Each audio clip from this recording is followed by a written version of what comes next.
It's the end of the year, so it's a perfect time to review your financial situation and set some goals for next year. Hello and welcome. My name is Peter B. and I welcome you here at My First Million, where we are achieving our financial goals together.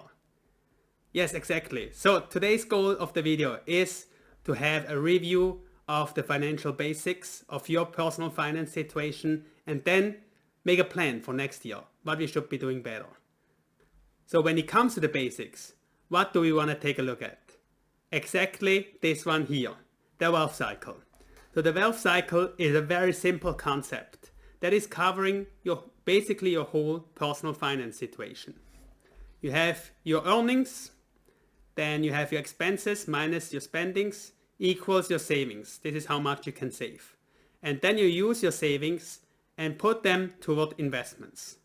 Of course, some people might have debt, but debt you also can consider as like a negative savings. And then if you can accumulate debt, then as a negative investment where you need to pay interest on. So considering the goal of this video, we want to first analyze the current situation.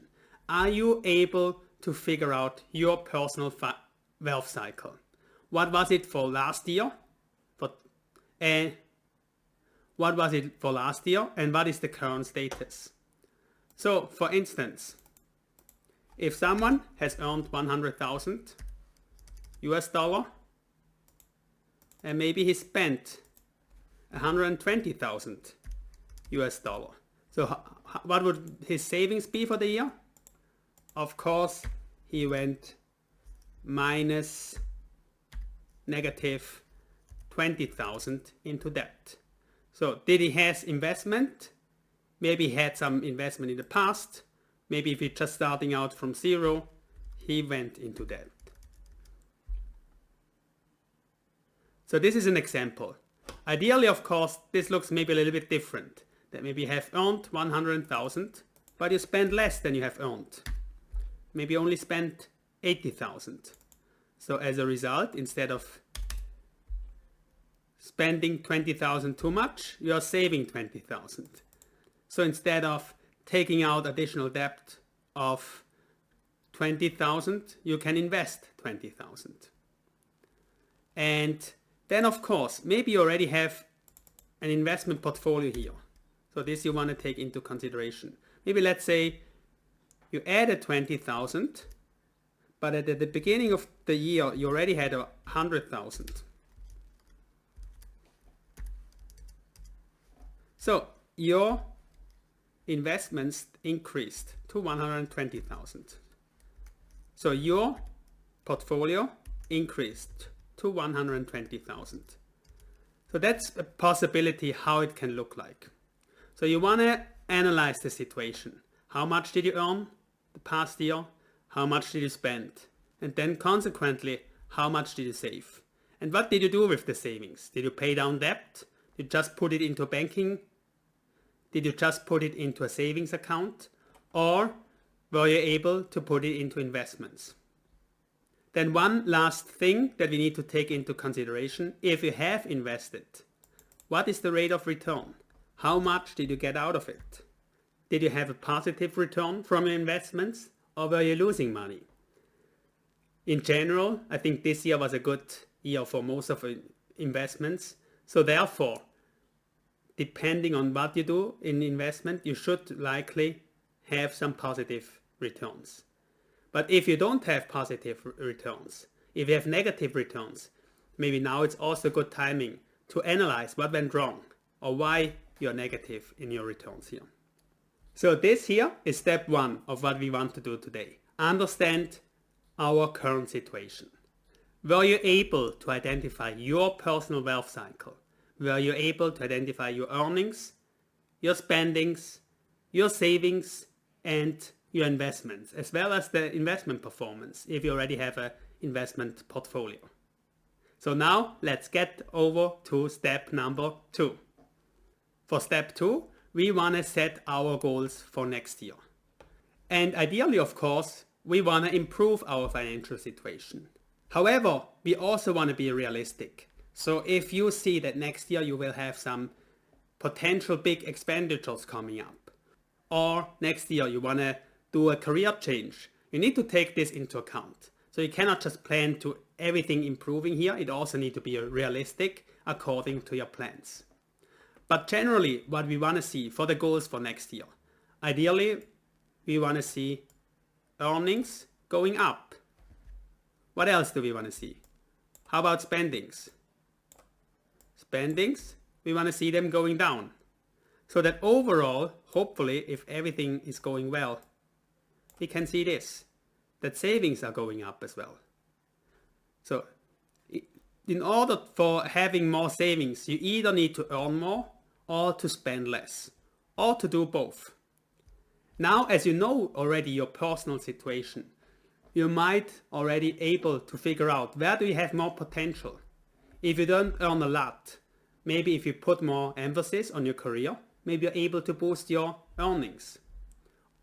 If you spend too much, maybe this is the point of focus that you want to take and reduce your expenditures and then allow to increase savings because of lower expenses.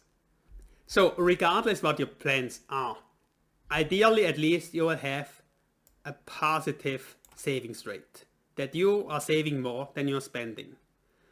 Then the next question is, what do you plan to do with the money that you're saving? Of course, often you can say, if you're just starting out, it might make sense to have some emergency fund. So put them into a savings account for emergencies. However, if you have debt or if you already have an emergency fund, you have other considerations. If you have debt, probably it makes sense to consider to reduce your debt, to pay down your debt.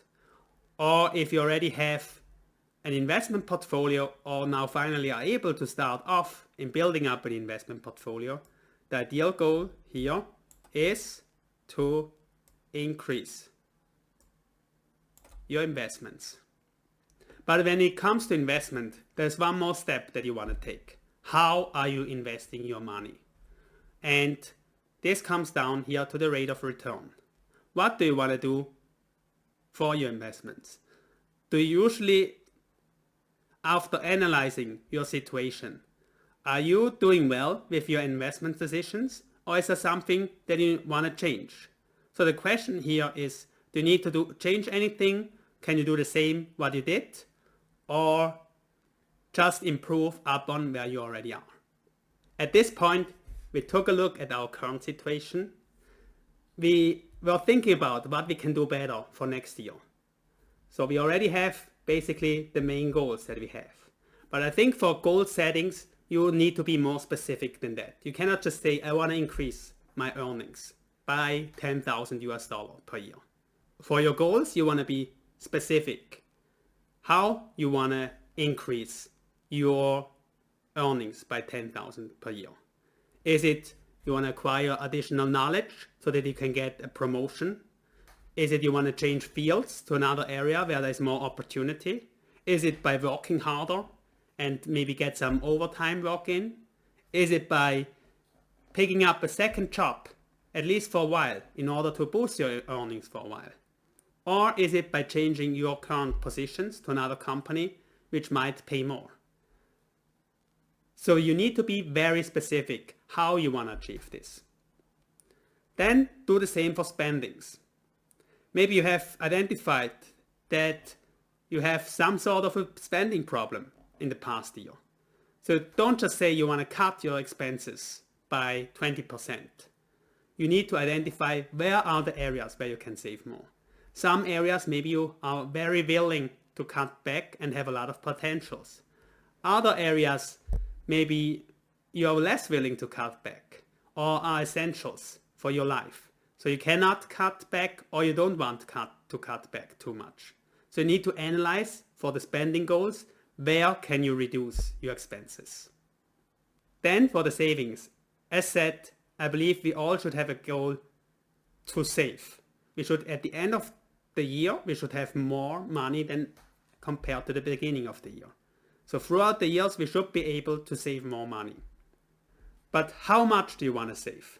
There are different approaches that you can take into account. For instance, the 50-30-20 rule, for which I will make a video a little bit later, is saying that 20% of your earned salary, of your net income, should go towards savings. Some people say a 10% savings rate is good. Of course, the more you can save, the better. Especially the younger you are.